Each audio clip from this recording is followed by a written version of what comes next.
Nesse vídeo, vamos ver os fundamentos matemáticos de um método de criptografia conhecido como RSA. O objetivo desse método é permitir que duas pessoas troquem mensagens secretas por um meio de comunicação público. Então, tudo que uma pessoa fala para outra pode ser espionado por terceiros. O método parte da hipótese de que é difícil fatorar números da forma p vezes q se p e q forem ambos primos grandes, digamos com 2000 bits cada. Imagine que uma pessoa, que vamos chamar de Alice, quer poder receber mensagens de modo seguro e decidiu usar a criptografia RSA. Para tal, Alice precisa fazer um passo preparatório antes que outras pessoas possam enviar mensagens para ela. Esse passo chama-se de geração de chaves. O primeiro passo para gerar a chave é gerar dois primos aleatórios, p e q, de b bits. É fundamental que só Alice conheça esses primos aleatórios, então ela tem que gerar os primos ela mesma. Quem tiver esses primos vai poder descriptografar tudo que Alice receber. Alice então escolhe um E maior ou igual a 3, que seja primo entre si com φ de p vezes q, onde φ é a função de Euler. Esse número L não precisa ser aleatoriamente gerado, ele não precisa ser grande. Uma escolha comum para ele é 2 elevado a 16 mais 1.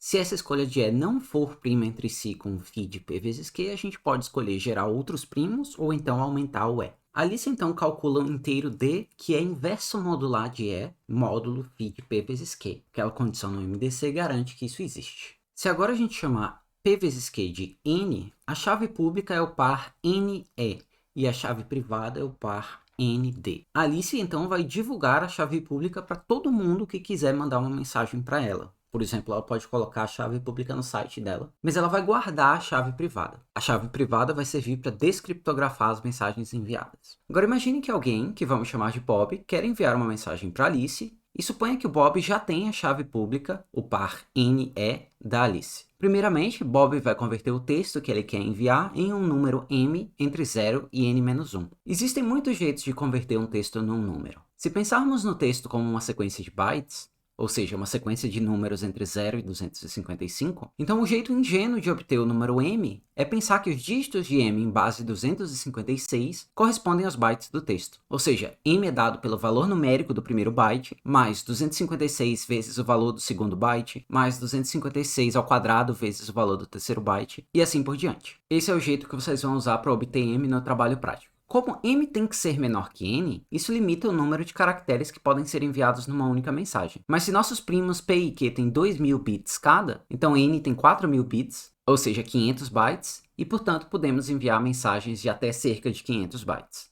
Para uma implementação robusta da criptografia RSA não vazar informações sobre a mensagem, o procedimento de transformar a mensagem no número m, que será posteriormente cifrado, envolve técnicas adicionais, como, por exemplo, estender previamente a mensagem de jeitos específicos para que ela tenha tamanho próximo do máximo permitido pelo valor de n. Tal procedimento é conhecido como padding, que é uma palavra em inglês que significa enchimento. Se estivéssemos no curso de criptografia, a gente iria detalhar esse procedimento mais. Como estamos usando criptografia RSA apenas para ilustrar o conteúdo matemático do curso, no entanto, usaremos o método ingênuo que acabei de descrever para transformar o texto num número m. Se fôssemos usar o RSA na prática, no entanto, seria melhor usar uma implementação já existente, que seja robusta e cuide desses detalhes de pré-processar a mensagem. No entanto, a versão ingênua é útil para fins didáticos e ela é bem interessante de ver funcionando. Bom, vamos supor que a mensagem já está convertida num número. Para obter a mensagem cifrada C, que também vai ser um número, o Bob vai usar a chave pública NE para calcular o resto da divisão de m elevado a e por n. Apesar de implementações robustas do RSA pré-processarem a mensagem de jeitos diferentes antes de transformá-la no número m, o passo-chave da criptografia RSA, que é essa exponenciação módulo n aqui, é comum a todas as implementações. Uma vez que o Bob calculou esse valor C, ele envia C para a Alice por um meio de comunicação público. Qualquer pessoa pode ver o valor que está sendo enviado e ninguém vai saber a mensagem M. Alice, ao receber esse número C do Bob, usa o par ND, que é a chave privada dela, para calcular o resto da divisão de C elevado a D por N. E eu afirmo que esse número aqui é o M que o Bob enviou. Intuitivamente, a ideia é que a mensagem ela foi primeiro elevada a E e depois ela foi elevada a D. Esse expoente E vezes D é congruente a 1 módulo φ de n, porque D é o inverso modular de E módulo φ de n. Pelo teorema de Euler, se o m fosse primo entre si com n, então a gente poderia tomar o expoente módulo φ de n e a gente ficaria então com 1 em cima módulo n. Essa ideia intuitiva só é válida se o MDC de Mn for 1, pois do contrário o teorema de Euler não se aplica. Mesmo assim, eu afirmo que levar a mensagem cifrada C a D retorna a mensagem original M para qualquer valor de M, independente do MDC desse M com N ser 1 ou não. Para a gente ver isso, eu liberei um pouco de espaço aqui, e lembre que D é o inverso modular de E módulo φ de n. Ou seja, E vezes D é congruente a 1 módulo φ de n. Um outro jeito de falar isso é dizer que E vezes D menos 1 é igual a K vezes φ de n para algum K inteiro. Lembre que o nosso objetivo é provar que se a gente começou com uma mensagem M, elevou a E e depois elevou a D, então a gente vai obter M de volta módulo N. Para a gente provar isso, a gente vai provar essa congruência módulo P e módulo Q. Bom, eu vou fazer só o módulo P porque o outro é análogo. Note que isso é verdade se P divide M, pois ambos os lados da congruência são zero módulo P.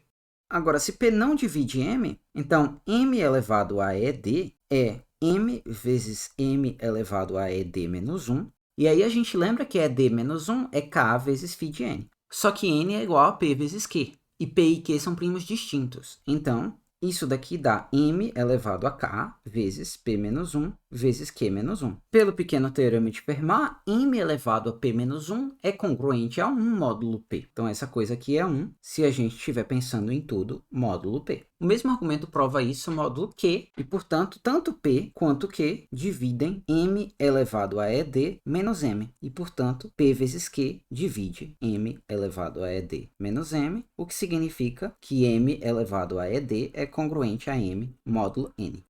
A criptografia RSA depende da hipótese de que fatorar números n da forma p vezes q é difícil. A princípio, no entanto, poderia existir um jeito de quebrar a criptografia RSA sem fatorar n. Apesar de ser um problema em aberto saber se quebrar uma mensagem específica é possível sem fatorar n, agora a gente vai tentar dar um indício de que certos ataques ao RSA só são possíveis fatorando n. Um passo crucial da geração da chave privada foi que, como Alice sabia p e q, ela sabia φ de n, que é p menos 1 vezes q menos 1. Aí, tendo φ de n, era fácil calcular o d, bastava calcular o inverso modular do e. Então, a gente poderia se perguntar se é possível calcular φ de n sem ter a fatoração do n. A gente vai mostrar que não, ou seja, se a gente conseguir calcular φ de n para números da forma p vezes q, então a gente consegue fatorar esses números eficientemente. Imagina que a gente não sabe p e q, mas a gente sabe o n, que a Alice divulgou, e a gente sabe calcular o φ de n de algum jeito. Então, a gente tem n, que é p vezes q, e a gente tem φ de n, que por mais que a gente não saiba p e q, é p menos 1 vezes q menos 1. Mas expandindo, isso daqui é pq menos p menos q mais 1. E pq é igual a n. Então, daqui a gente conclui passando p e q para o lado esquerdo e o φ de n para o lado direito, que p mais q é igual a n menos φ de n mais 1. E a gente também já sabia que p vezes q, por definição, era o próprio n. Isolando um dos fatores na equação de baixo, a gente fica com p é igual a n sobre q, ou q é igual a n sobre p. E aí, substituindo isso na equação de cima, a gente vê que tanto p quanto q são raízes da equação x mais n sobre x é igual a n menos φ de n mais 1. Multiplicando por x, isso daqui é uma equação do segundo grau. As soluções dessa equação do segundo grau, portanto, são os dois fatores. Então, se a gente tivesse qualquer jeito de calcular φ de n, a gente resolve essa equação do segundo grau e a gente teria os dois fatores. Vimos que se n é igual a p vezes q, então calcular φ de n é tão difícil quanto fatorar. Mas não é porque a gente usou o φ de n que um adversário precisaria usar o φ de n. Talvez existisse um jeito esperto de, sem o φ de n, calcular um expoente d, tal que m elevado a e vezes d é congruente a m módulo n para todo m. A gente vai mostrar que se o adversário tiver qualquer jeito de achar um expoente d com essa propriedade, então ele sabe achar p e q. Então, daqui para frente, a gente vai assumir que a gente tem um expoente d com essa propriedade, mas a gente não sabe de onde ele veio. O Miller, no mesmo artigo do teste de primalidade, observou o seguinte: imagina que a gente escolhe um m entre 1 e n-1, de qualquer jeito. Se a gente der uma super sorte e a gente tiver um m com MDC de mn maior que 1, então esse MDC é um fator de n. Mas a chance de a gente esbarrar num m com essa propriedade é baixíssima. Então vamos supor que a gente escolheu um m com MDC de mn igual a 1. Nesse caso, a gente pode cortar os m's na equação m elevado a ed congruente a m módulo n e obter que m elevado a ed menos 1 é congruente a 1 módulo n. E agora a sacada é a seguinte: a gente vai fazer uma tabela similar do teste de Miller com base em m, mas ao invés de a gente começar com m elevado a n menos 1 no canto direito, a gente vai começar com m elevado a ed menos 1. À esquerda dele, a gente vai ter m elevado a ed menos 1 sobre 2, depois m elevado a ed menos 1 sobre 4, e assim vai, até chegarmos no expoente ímpar. Note que, por hipótese, a célula da direita é congruente a 1 módulo n. Lembre que no final do vídeo do teste de Miller, vimos que se a gente encontrar uma posição dessa tabela que é congruente a 1 módulo n, mas é precedida de um número b que não é congruente nem a 1 nem a menos 1 módulo n, então a gente tem que n divide b menos 1 vezes b mais 1, mas n não divide b menos 1, nem n divide b mais 1. E a gente viu lá no vídeo que isso significa que MDC de b menos 1 e n, e MDC de b mais 1 e n, que são dois números que a gente consegue calcular eficientemente, são fatores não triviais de n. E, portanto, são os números p e q que a gente deseja. Para achar um b com essa propriedade, a gente vai olhar essa tabela modificada, que na célula da direita tem m elevado a ed menos 1, e a gente vai fazer o mesmo procedimento do teste de Miller tradicional. Então, a gente pode olhar a célula imediatamente à esquerda dela. Se ela for congruente a menos 1, paciência, o valor de m que escolhemos não deu em nada. Se ela for congruente a 1, a gente pode repetir o procedimento. No caso bom, uma hora a gente vai encontrar algo que não é nem congruente a 1, nem a menos 1. E isso vai ser o número b desejado, a gente calcula os MDCs e tem os fatores. O que o Miller mostrou foi que para 50% dos m invertíveis, fazer o procedimento acima vai resultar em um b com as propriedades desejadas.